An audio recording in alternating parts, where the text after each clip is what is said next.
જય માતાજી મિત્રો, જય સીતારામ બાપા, જય ઠાકોર સમાજ. મિત્રો, આ વિડીયો ખાલી આપણા ઠાકોર સમાજ માટે જ છે. બીજી સમાજને પણ લાગુ પડે છે, પણ ખાસ મારી સમાજ, હું ઠાકોર સમાજનો છું, તો મારી સમાજમાં હું જોઉં છું કે ઘણા બધા છોકરાઓ નોકરી કરે છે, બરાબર. અને બિઝનેસ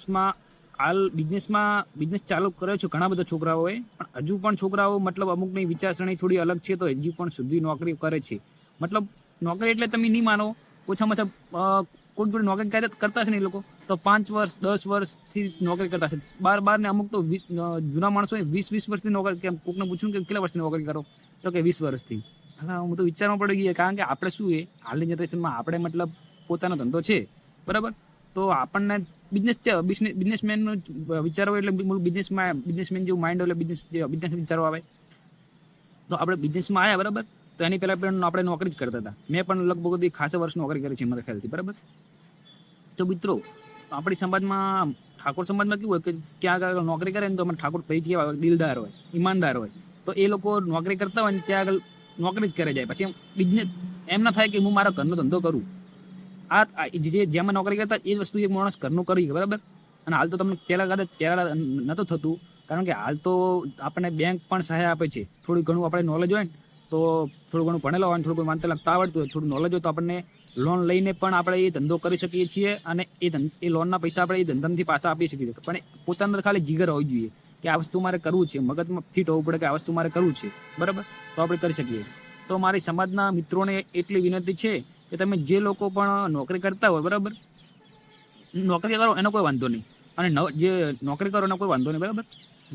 બે પ્રશ્ન અહીંયા ઊભા થાય છે કે ધારો કે કોઈ નવા માણસો હોય તો એ માણસો એમ કે મારે નોકરી કરવી, અમે હજી અમારો કોઈ અનુભવ નહીં, અમે ધંધો કેવી રીતે કરીએ. આ તો તમારા માટે બરાબર છે કે નોકરી કરો તમે, કારણ કે તમારે હજી મતલબ જે બી બાર પાસ આઉટ થયા અથવા કોલેજ પાસ આઉટ થયા હોય, એ લોકોને હજી કોઈ અનુભવ ના આવે માર્કેટનો, તો એ લોકોને માર્કેટમાં નોકરી કરવી પડશે. તો એ લોકોને હું તમને થોડો પાછળ કહી દઉં, બરાબર. હાલ આપણે જે લોકો ઓલરેડી નોકરી કરે છે એમના માટે હું કહું છું કે જે લોકો ઓલરેડી નોકરી કરે છે, ધારો કે તમને સ્ટાર્ટિંગમાં શરૂઆત થઈ ગઈ, તમે 2 વર્ષ 3 વર્ષ 4 વર્ષ 5 વર્ષ જે પણ તમે હાલ થયા હોય, બરાબર. મિનિમમ તમારે નોકરી તો 2 વર્ષ તો મારા ખ્યાલથી કરવી જ જોઈએ, બરાબર. નોકરી કરો એનો વાંધો નહીં, પણ નોકરી કરો છો અને તમે ત્યાં આગળ 2 વર્ષમાં કેટલું શીખ્યા, 2 વર્ષ હોય 3 વર્ષ હોય અથવા એનાથી વધારે વર્ષ હોય, તમને લગભગ 2 વર્ષ નોકરી કરો એટલે તમને એ ધંધાનો પૂરેપૂરો અનુભવ થઈ જાય કે એ માલ, જે કોઈ બી ધંધો, ઓલ ઇન્ડિયામાં ગમે તે ધંધા હોય, બધા ધંધાની વાત કરું છું. તમે જે ફિલ્ડમાં નોકરી કરો છો એની વાત કરું છું, કે એ ધંધામાં તમે 2 વર્ષ નોકરી કરી હોય એ તમને લગભગ અનુભવ તો થઈ જ જાય કે માલ ક્યાંથી આવે છે, શું ભાવ આવે છે, ગ્રાહકને શું ભાવ આપવાનો, અને એમાંથી આપને કેટલું માર્જિન મળે છે, બરાબર. તો તમે ખાલી તમારે સાહસ કરવાની જરૂર છે, તમારે પોતાનો ધંધો કરવો પડશે મિત્રો. એક સાહસ કરવાની જરૂર છે. તો જે પણ ભાઈઓ મિત્રો, મારા ઠાકોર સમાજના ભાઈઓ નોકરી કરતા હોય તો એક વખત વિચારજો કે હવે આપણને આ ધંધાનો પૂરેપૂરો અનુભવ થઈ ગયો છે, તો આ ધંધો આપણે હવે આગળ વધારવા માટે નોકરી છોડીને બિઝનેસ તરફ વળવું પડશે, બરાબર. તો મિત્રો, આ બિઝનેસ કરવા માટે પહેલાં તો તમારો જે અનુભવ થઈ ગયો, તમારે એ માલ ક્યાંથી આવે છે અને શું ભાવ આવે છે, તમને બધું કોન્ટેક્ટ લિસ્ટ તમારો ઓલરેડી હોય જ છે તમારી જોડે. તો મિત્રો, તમે આ નોકરીમાંથી બિઝનેસ તરફ વળો એ માટે આ મારો વિડીયો બનાવે છે. પછી જે લોકો, આપણે જે પાછળ પ્રશ્ન ઊભો કર્યો હતો કે જે લોકો મતલબ નવા હોય, જે ધારો કે 12 પાસ આઉટ થયા, કોલેજ પાસ આઉટ થયા, એ લોકો મિત્રો, તમારે તો મિત્રો નોકરી કરવી જ પડશે, કારણ કે મિનિમમ તમારે થોડો ઘણો અનુભવ જોશે. ધારો કે 1-2 વર્ષ તમે માર્કેટમાં નોકરી કરો, બરાબર. માર્કેટમાં નોકરી કરો એટલે તમને જે ફિલ્ડમાં તમને રસ હોય એ ફિલ્ડમાં તમે નોકરી કરો અથવા ધંધો કરો, તો એ મિનિમમ 1-2 વર્ષ તમારે અનુભવ લેવો પડશે. એ અનુભવ લઈ અને પછી તમે પોતાના દમ ઉપર ઊભા થશો, બાકી એમ નહીં થવું. મિનિમમ 2-3 વર્ષ તો નોકરી કરવી જ પડશે, જે લોકો નવા છે એના માટે. તો મિત્રો, આ વિડીયો મને તમને કેવો લાગ્યો? આ વિડીયો ખાલી સ્પેશિયલ મારો જે મતલબ નોકરી વર્ક છે, નોકરીમાંથી બિઝનેસ તરફ જવા માટે આ વિડીયો બનાવવામાં આવ્યો હતો, બરાબર. જય માતાજી મિત્રો. હા મિત્રો, વચ્ચે એક ફોન આવ્યો તો વિડીયો કટ થઈ ગયો, બરાબર. તો મિત્રો, આપણે વાત હતી કે નોકરી ઉપર, બરાબર. તો જે પણ આગળ મેં વિડીયો બનાવ્યો એમાં નોકરી વિશે અને પોતાના ધંધા વિશે વાત કરી છે. તો મિત્રો, મતલબ કે જે તમે તમે આ વિડીયો શેના માટે બનાવ્યો છે, અને આગળ મતલબ તમે ધારો કે તમને એમ વિચારે છે કે નોકરીમાંથી બિઝનેસ કરવા તો શું ફરક પડે આમ ને તેમ. તો મિત્રો, તમે જો નોકરી કરતા હોય તો તમારે લગભગ સ્ટાર્ટિંગ પગાર તમારો કદાચ 5 થી 6 હજાર પગાર, તમે બહુ જૂના થાવ તો કદાચ 7,000 8,000 9,000 10,000 હોય, બરાબર. કદાચ હું તો કોઈ 15 મોટી કંપનીમાં તમે નોકરી કરતા હશો તો 15,000 પગાર હશે, 20,000 પગાર હશે, 25,000 પગાર હશે તમારો, બરાબર. પણ મિત્રો તમે કોઈ કંપનીમાં નોકરી કરતા હોય કે કોઈ બી દુકાન ઉપર નોકરી કરતા હોય, એ પગારમાં તમે ખાલી તમારી લાઈફસ્ટાઈલ જ જીવો છો. શોર્ટમાં તમારી ખાલી લાઈફસ્ટાઈલ મતલબ તમારા કોઈ ખાવા ખર્ચાના, તમારા થોડા ઘણા મોજ શોખમાં પૂરા થતા હશે. પણ તમે જો મિત્રો નોકરીમાંથી બિઝનેસ તરફ વળશો અને પોતાના ધંધા કરવાનો વિચારશો, તમે નોકરીમાં જે કમાવો છો મિત્રો, તમે કહો છો અગન નોકરીમાં જે કમાવો છો એના કરતાં ડબલ તમે બિઝનેસમાં તમને કમાવા મળશે. તમારે જે મહિને 15-20 હજાર પગાર સારો લાગે છે મિત્રો, એ જ વસ્તુ તમને ધંધાની અંદર મહિને આરામથી તમે 1.5 લાખથી 1.5 લાખ અથવા નાનો ધંધો તો 50,000 રૂપિયા, થોડો મોટો ધંધો છે તો લાખ રૂપિયા, 1.5 લાખ, 2 લાખ, જેવી રીતે તમે ધંધો આગળ વધતા જશો એવી રીતે તમારો ધંધો આગળ વિકાસ થતો જશે અને તમારી ઇન્કમ વધતી જશે. અને તમને જે 25,000માં તમે જે ખુશ થતા હતા ને, એ જ વસ્તુ તમે બિઝનેસમાં મિત્રો તમે ખુશ નહીં, અતિશય ખુશ કરશે મિત્રો. પણ તમારે થોડું સિસ્ટમેટિક ધંધો કરવો પડશે, બરાબર.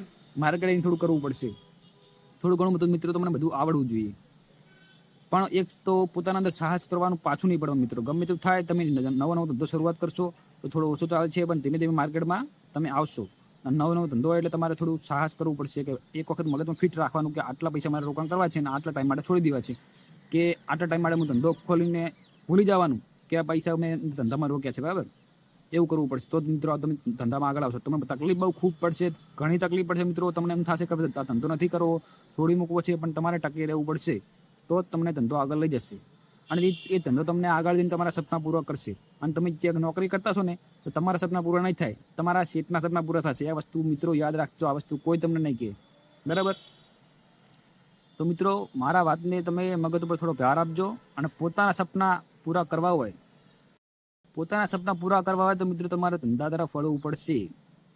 અને નોકરી તમે છોડી દેજો મિત્રો, જેટલી બને એટલી નોકરી છોડી દેજો. તમે જેટલા નોકરીમાં જેટલા વર્ષ કાઢશો એટલા વર્ષ તમે તમારી જાતની ગુલામી રાખજો, એમ મિત્રો સમજો. પહેલાના જમાનામાં તમને અંગ્રેજો જેમ ગુલામ બનાવતા ને, આ નોકરી પણ એક ગુલામી જ છે. નોકરી મિત્રો મત કરો અને ધંધા તરફ વળો. ખાસ મારો આ વિડીયો સ્પેશિયલ આના માટે જ છે. મારો મેઇન પોઈન્ટ નોકરીમાંથી બિઝનેસ તરફ વળો. જેમ પણ સાહસ કરી નાખો, રિસ્ક કરી નાખો, બીજી વાત જવા દો. એકવાર સાહસ કરો મિત્રો, જિંદગીમાં કાંઈ લઈને આવ્યા નહોતા, કાંઈ લઈને જવાના નથી. આ ખાલી એક મુદ્દો છે, પણ ઘણું બધું લઈને જવાનું છે આપણે. મતલબ તમે કંઈક ધંધો કમાતા હશો, કંઈક ધંધો કરતા હશો તો મતલબ તમે સારા કામ કરશો તો તમે કોઈકની દુઆઓ લઈને જશો, એવું એક કહેવાનો મતલબ એવો છે મિત્રો મારો, બરાબર. તો મિત્રો જેમ બને એમ તમે નોકરીમાંથી ધંધાનું કંઈક વિચારો. જે પણ તમે ફિલ્ડમાં હોય એ જ તમારું પોતાનું નાના ધંધો શરૂઆત કરો. ધંધામાં મિત્રો કોઈ ધંધો નાનો નથી હોતો. નાની લારીથી કરીને મોટો એક હોટલ ગણો યા મોટો બિઝનેસ ગણો, કોઈ પણ ધંધો નાનો નથી હોતો, બરાબર. અને કોક શું કહેશે એવું વિચારવા જશો તો મિત્રો તમે રહી જશો. અમારી સમાજમાં એક વસ્તુ, આપણે સમાજમાં મિત્રો એક વસ્તુ બહુ જોયું છે મેં, કે આ ધંધો છે, નાનો ધંધો છે, ના કરાય, બીજા શું કહેશે, આમ તેમ. શરમ નહીં રાખો મિત્રો. શરમ રાખશો તો તમારું ઘર, તમે શરમ રાખશો પણ તમારું ઘરનું પૂરું કરવા તમને કોઈ કહેવા આવશે કે આમને ત્યાં, તમારું ઘરનું પૂરું કરવા કોઈ નહીં આવે, બરાબર મિત્રો. તો તમે ધંધો નાના એક સિંગ ચણાની લારી અથવા પકોડીની લારી, આપણે નાનો ધંધો ગણીએ, કોઈ પણ નાનો ધંધો હોય, તમને જે પણ ફાવે એ કરો. નાનો ધંધો શરૂઆત કરો. કોઈનું મત વિચારો કે પેલો શું કહેશે, આમ તું કોઈનું નહીં. શરમ મિત્રો દૂર તમારે કરવી પડશે તો જ મિત્રો તમે આગળ જશો. બાકી તમે જિંદગીભર નોકરી જ કરતા રહી જશો અને બીજા બધા પોતાના સપના પૂરા કરશે. તમે એમના સામે જોશો પેલો તો ફલાણો ભાઈ આ લાયો, ફલાણો ભાઈ તે લાયો. પણ તું પણ કર, તું પણ લાવી શકે છે મિત્રો. તારા અંદર હિંમત છે, તારા અંદર એટલી તાકાત છે કે તું પણ પોતાના સપના પૂરા કરી શકે છે. પોતાના દમ ઉપર મનમાં તારે એ વસ્તુ લાવી શકે છે, બરાબર. પણ થોડો ટાઈમ તમારે ધંધાને આપવો પડશે તો જ મિત્રો આ વસ્તુ શક્ય છે. તો મિત્રો જય માતાજી, જય ઠાકોર સમાજ. મિત્રો મારી વાતને બહુ ધ્યાનમાં લેજો અને મારી વાતનું બધાને 5-10 જણને સુધી શેર થાય તો કરજો મિત્રો, બરાબર. આપણો વિડીયો ખાલી એક સમાજ, હાલની જનરેશન પ્રમાણે સમાજ બહુ આગળ વધે એવી આપણી આશા છે, બીજું કંઈ નહીં. અને મારો સમાજ બહુ આગળ વધી રહ્યો છે. વિડીયો ઇન્સ્ટાગ્રામમાં, સોશિયલ મીડિયામાં બહુ એક્ટિવ, ધીમે ધીમે એક્ટિવ જોવા મળે છે. તો આ વસ્તુ મને ખૂબ ગમે છે, બરાબર.